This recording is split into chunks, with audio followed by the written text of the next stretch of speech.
Hi, thanks for joining us for the Family Plot, Gardening in the Mid-South. I'm Chris Cooper. Holidays are a great time to decorate the house. Today we're going to make a holiday greenery display.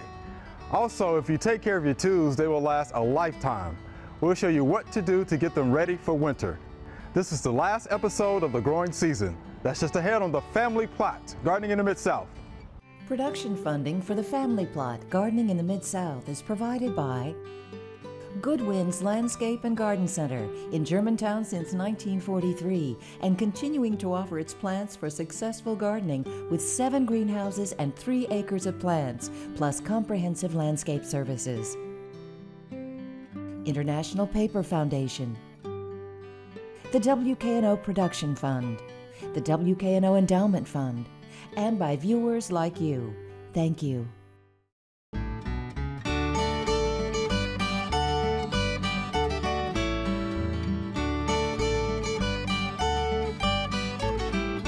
Welcome to the Family Plot. I'm Chris Cooper. Joining us today is Jason Rees. Jason is a research horticulturist at the UT Garden in Jackson, and Mr. D will be joining us later. All right, Jason. The holidays are right around the corner, and when I think holidays, I think decorations. So what are you going to show us today? That's right. Well, today we're going to talk about using some items out of your own garden to create some beautiful containers for winter interest. And we're going to start, this is one I did previously, and this is an arrangement we've done in a plastic pot. You don't want to use a pot that's going to crack during the winter time, so it's a plastic pot. There were plants in this up until yesterday from the summer, elephant ears and petunias and potato vines, so I cut those out. And so we're going to demonstrate that. This arrangement would be, it's really more or less one-sided, so you'd push this against the house or view it from one side. The one I'm going to make now, we can view from all the way around. So first step is, again, this is a plastic container that we've had plants in this summer, and we're just going to cut those plants off right at the soil line. And you don't want to disturb the soil because you really need that firm soil and the existing roots to help hold the greenery that you're going to put in. So we're just getting rid of those summer annuals. And then you can see there we've got the nice firm soil from our summer. And we'll just begin with a selection of greenery. So all of these things I cut actually out of the UT gardens, but I have many of these in my garden at home as well. And I like to cut the stem at an angle, and that allows you to penetrate the soil a little bit easier. So you just start by pushing it in the soil. And so the existing roots that are already there actually holds it in place. Yeah, it makes the soil firmer and works like Oasis. You know, if you were making a fresh arrangement, the florist oftentimes uses Oasis, a product that's kind of like foam that keeps your plants upright or the cut flowers upright. So our soil is serving the same purpose as that Oasis. Also, by keeping that soil moist, it keeps the plants from drying out, the greenery. So it lasts longer if you can keep that soil moist as well.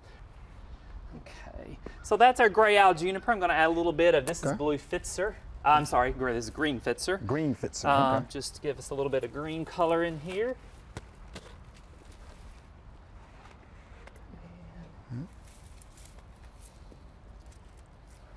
Again, cutting it at an angle makes it a little bit easier to penetrate the soil.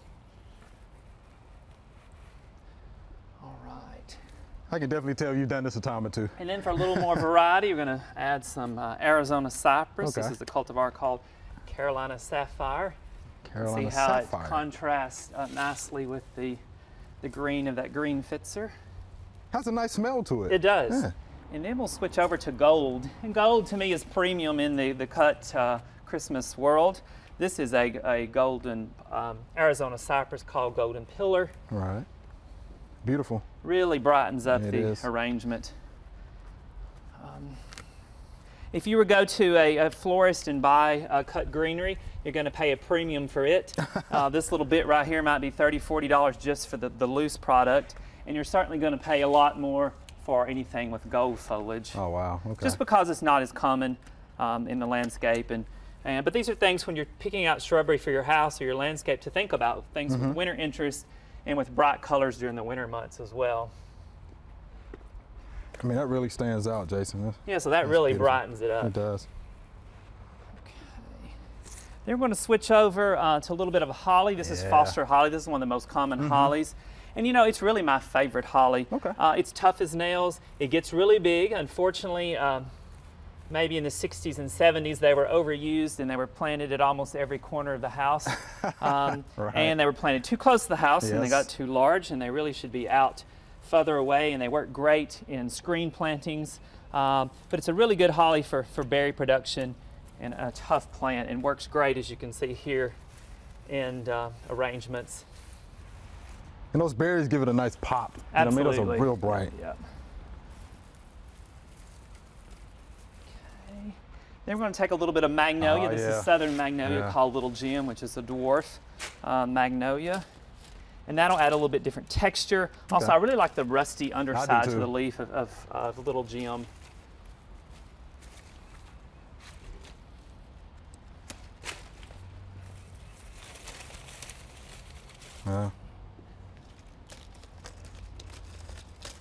It's better if the stems actually do touch the soil and not rest in amongst the greenery, but sometimes you end up doing that. Again, because if it's in the soil, it's going to absorb some moisture from the water, the rain that it might get. Here's a little bit more gold. This is Cripsii chamaecyparis. This is a little bit more common in the landscape, so more people would have this in their landscape. Again, it's another one of those shrubs that gets big over time and is often put in the wrong place. They can easily be 15, 20 feet tall. And when left unpruned, it's real, it's sort of layered effect in the landscape. Wow. Now, Jason, how long will this greenery actually last? Well, it all depends on the temperature. If it's a day like today where we're sweating in November, probably a week or so, but typically temperature is 50 or below. You're going to get several weeks out of it. Of course, you wouldn't actually be doing this either until usually the first or second week in December. That's good to know. So you could get as much as 6 weeks. It also has a lot to do with where you're placing it. If it's in a sunny location, it's going to dry out quicker than the shady side. So the north side of the house, it's going to last longer. So I'm going to make the center point of this a deciduous holly branch here called winterberry. You may not know, but there are hollies that lose their leaves in the wintertime, and this is one of those. Possum haw is also another common native deciduous holly. So this is one called winter red, but beautiful for that center point of it. And then we'll come in just with some branches to add a little bit more interest. This is red twig dogwood, which is a shrubby dogwood. A lot of people don't realize that they're trees and shrubs that are all in the same genus of Cornus, of dogwood. And so this is the red twig dogwood. And it gets its winter color, its red color in the winter months, or as it cools off. So actually another couple weeks, the stems on this would be even brighter.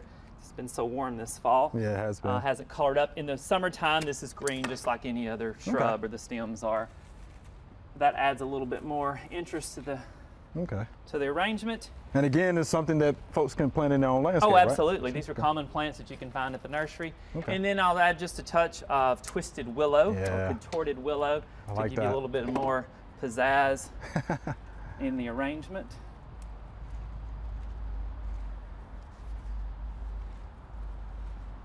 And maybe one more branch.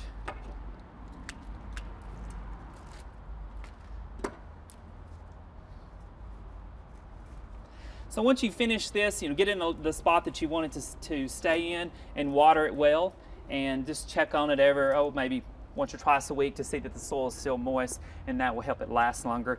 Also, if it's in a location that you don't mind getting wet, just hosing it down with water, especially on a hot day like today, just keeps those branches hydrated and will make it last longer.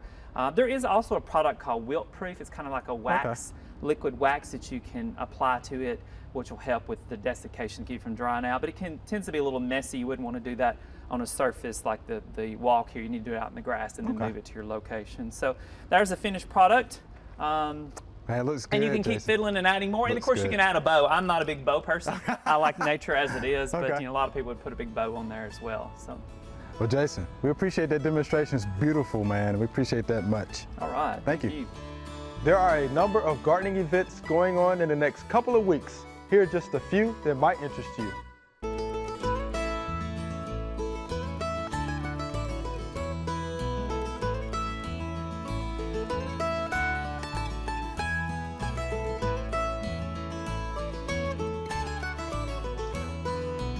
All right, Mr. D, I see we have tools here. What are you going to do for us today?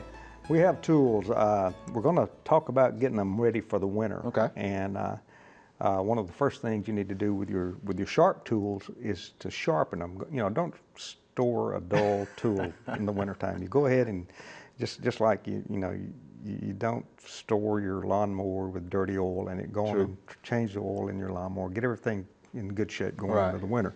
So we're going to sharpen a couple of tools here. I've got a hoe that I can sharpen. I've got an axe that I can sharpen, and the best, in my opinion, the best tool to use for those jobs is a file. This is a typical file, 10-inch file. It's what my dad used back in the old days, and it's what I use.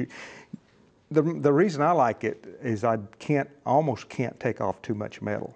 If I take this hoe and put it on a grinder, and if I don't know what I'm doing, I can mess it up pretty quickly, and either a side grinder or a fixed grinder. So I really, really like a file, because you can, with a few strokes, you can do a lot of good. You don't take a lot of metal off, and you can sharpen the blade. So let me get turned around here. I'm going to get my gloves on and get turned around here and get set up and sharpen this hoe to get it ready to go into the winter. And of course, these are tools that you use around the house, These are tools I use around the house in the garden. And every once in a while, I actually take them and use them on my job. Because my tools are better than some of the ones that they try to provide for me. Let me see if I can get turned around here. Look at the technique. It's very important that you secure the tool that you're working on pretty good. If you can't do that, do it this way. Use a vise. You can use a vise, but always safety is the #1 thing. But it's a pretty simple thing. I use the sharp end of the file to clean any dirt off of it that I may have. Pretty good. And then just long strokes, slow strokes.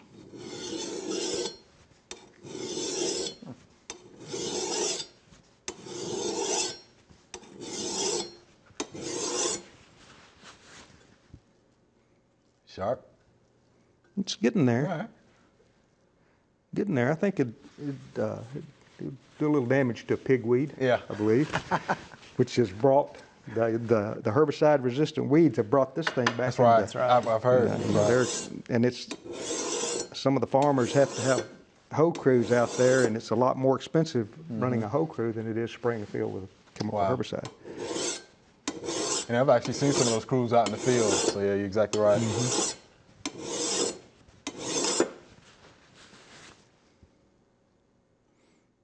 In pretty good shape. All right. I'm going to get a couple of strokes on there.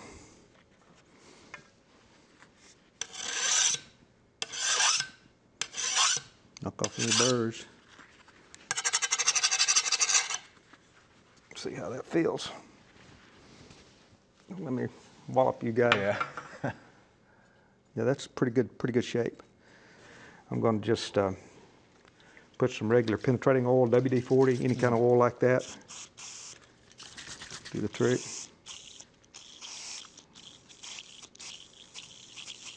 Put it on there. Yeah.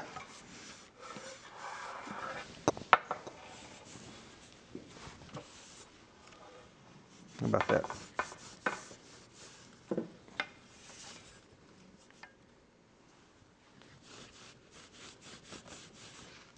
Now, why we need to do that, Mr. D? Keep it from rusting. Okay, rusting. Okay. I'm going to kind of coat all of the oil with it. Let me.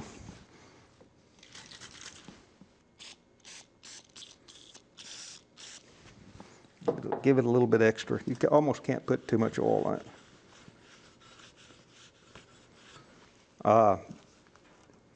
My dad used to keep his burnt cylinder oil in a 5-gallon bucket. And the way he stored his tools is he just set these in the burnt cylinder oil. So they'd sit totally immersed in oil anytime they weren't being used.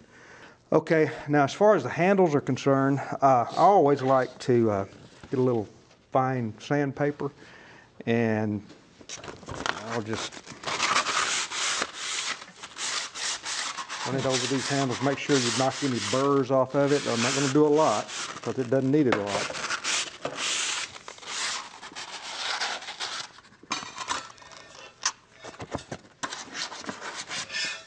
But you notice some came off. Oh yeah. I mean, yeah, we can see that. Feel how that, Oh yeah, already smooth that is. Oh yeah, that is Pretty smooth. It sure is.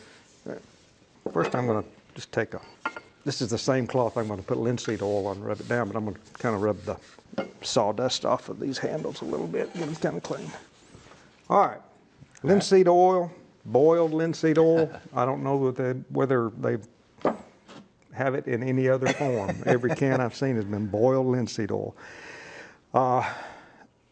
This is a task that works better if this is kind of warm.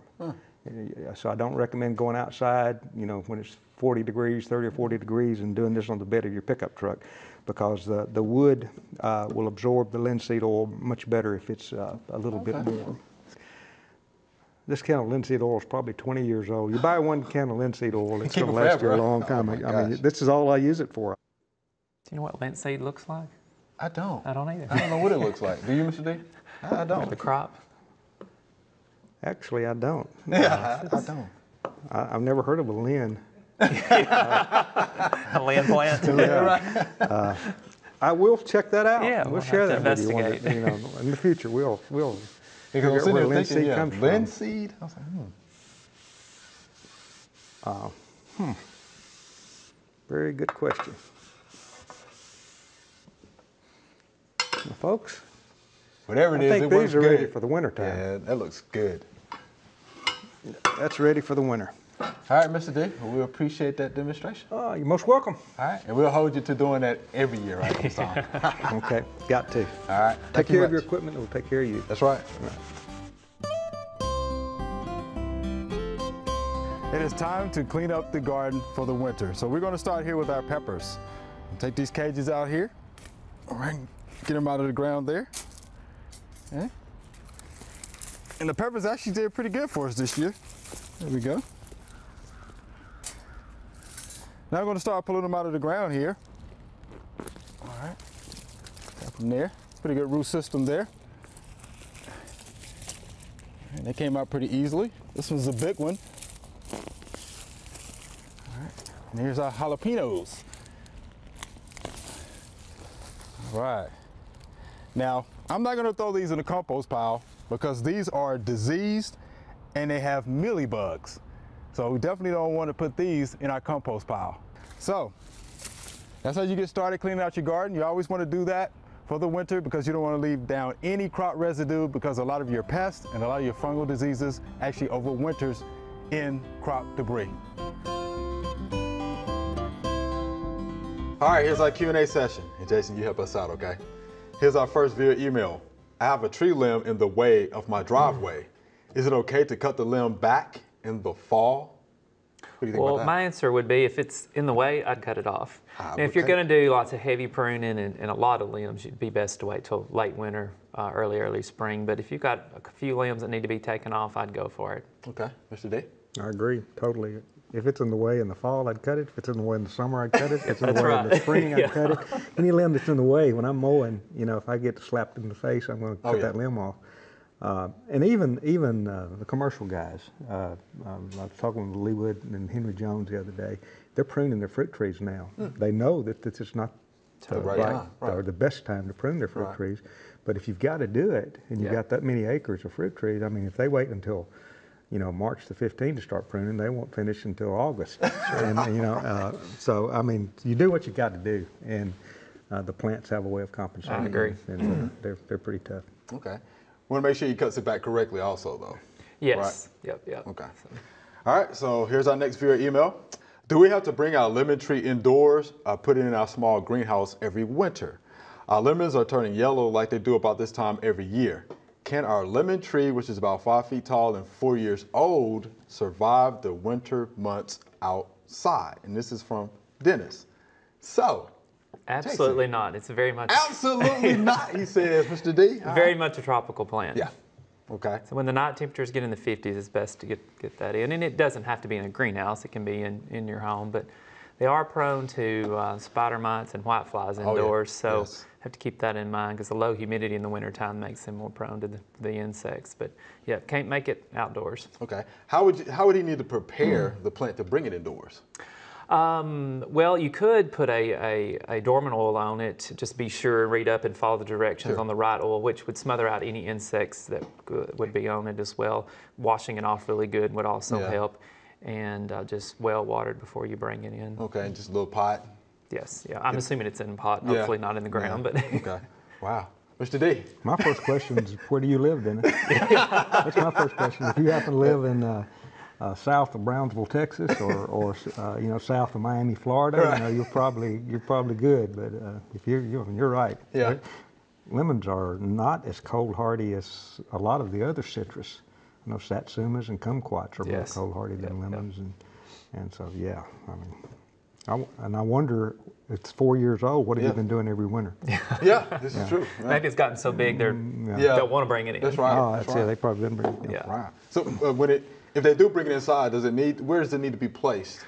Well, sunny window would be ideal, being that type of plant. So yes. Okay. All right, Mr. Dennis, there you have it. Good luck. All right, here's our next viewer email. What is this on my sweet potatoes? And look at that. It looks awful too.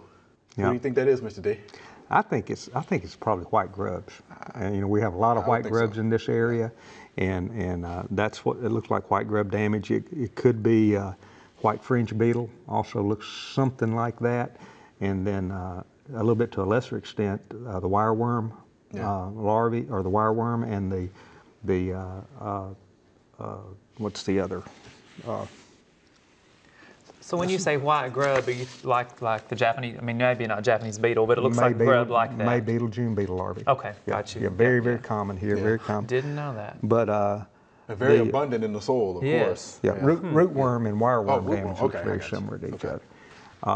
The wireworm, I know, leaves a smaller, rounder hole. Right, and it's usually more shallow. And it's more shallow. Same with the rootworm, they're very shallow. Right. But that looks more like white grub damage to me. And I would be very careful. You know, white grubs are fairly easy to control, but this is a food crop. Yes. So I would go to the Red Book and look at, you know, in vegetable production, sweet potatoes and soil insects. Probably the same product will be recommended, and then follow the label on controlling that. I'm thinking carbaryl is very commonly recommended for grubworms in turf grass and lawns, and I do know that carbaryl is cleared for a lot of vegetable crops. But be very careful. A lot of this damage was done some time ago. Oh yes. When and for the wireworm damage and the rootworm damage, they may have just chewed a little bit on the skin, and then as the sweet potato grew, its tuber grew. That size of that damage also grew. Sure. So you know, you may be able to treat earlier in the year, and not close to harvest, and be okay. And they're still safe to eat. Just cut that out and eat. Oh yeah, it's amazing what peeling them a little bit and a little brown sugar. Oh yeah. Put them in the oven, right? Yeah. That's right. All right. So here's our next viewer email. When can I cut back my gardenia bush? It is over 10 years old and out of shape and getting way too high. And this is Miss Sandra right here in Memphis. So Miss Sandra, we have Jason here who can help us out with that question, because I'm sure he knows a little bit about that. Well, to me, the ideal time to cut it back would be in the spring. You know, when you're trimming things back, unless it's a plant going dormant, which this gardenia, I'm not sure if she's referring to an indoor or an outdoor one, but if it's outdoor, trimming on a little bit now. If it's one she's bringing in, it might encourage some new growth, which you really don't need in the winter time. Okay. So if it's coming in the house, I'd wait to spring if you can. And if it's outdoor, maybe trimming a little bit now. Some plants that are marginally hardy, that trimming can I guess damage. It can damage a little bit if you have a cold winter. So I would really prefer to do it in the spring if all possible. Okay. Here's a question we get at the office a lot. So, can they survive our winters?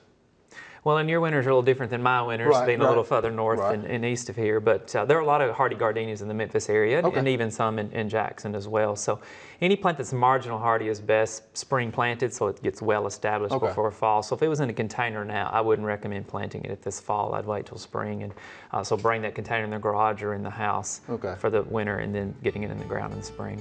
Okay. So Jason, Mr. D, we're out of time. Thank you much. Very good. Thank you. Remember, we love to hear from you.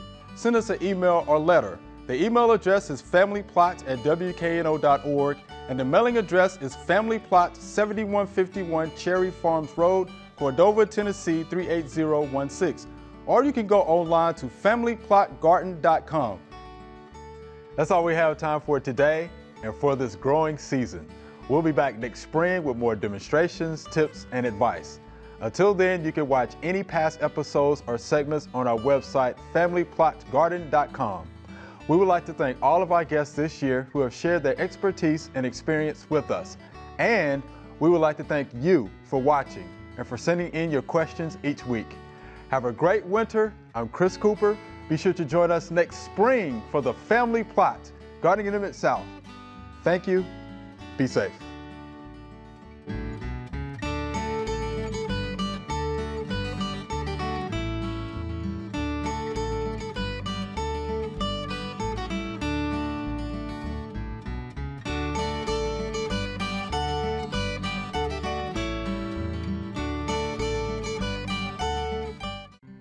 Production funding for the Family Plot, Gardening in the Mid-South is provided by Good Winds Landscape and Garden Center in Germantown since 1943 and continuing to offer its plants for successful gardening with 7 greenhouses and 3 acres of plants, plus comprehensive landscape services. International Paper Foundation, the WKNO Production Fund, the WKNO Endowment Fund, and by viewers like you. Thank you.